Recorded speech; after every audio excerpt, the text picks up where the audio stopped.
গতকালকে আমরা বিকেলবেলায় ভাওয়াল মির্জাপুর যাওয়ার জন্য বেরিয়ে পড়লাম, কিন্তু অটো দিয়ে যাওয়ার সময় হঠাৎ করে মনে পড়ে গেল সেই ঝালমুড়িওয়ালা চাচার কথা।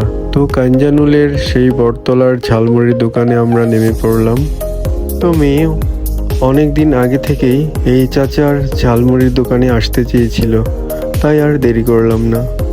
আমরা সবাই মিলে ফুচকা আর ঝালমুড়ির অর্ডার করলাম। অনেক বছর আগে থেকেই এই ঝালমুড়িওয়ালা চাচার সাথে পরিচয়। যখন হাই স্কুলে ছিলাম তখন আমরা প্রায় প্রতিদিনই এই চাচার ঝালমুড়ির দোকানে চলে যেতাম ঝালমুড়ি খাওয়ার জন্য। এই চাচার ঝালমুড়ি আর ফুচকাগুলো এতটাই সুস্বাদু আর মজাদার, একবার খেলে বারবার খেতে ইচ্ছে করে। তাই তো মাঝে মধ্যেই এখানে চলে আসি ফুচকা আর ঝালমুড়ি খাওয়ার জন্য। এখানকার চারপাশের পরিবেশটাও কিন্তু অনেকটা সুন্দর।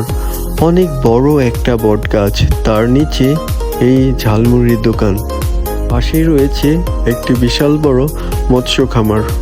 ঝালমুড়ি দোকানের দক্ষিণ পাশ ঘেঁষে হয়ে চলেছে ভাওয়াল মির্জাপুর টু মাস্টারবাড়ি বাজারের মেন রোড, যেটি কিনা ঢাকা টু ময়মনসিংহ মেন রোডের সাথে মিলিত হয়েছে।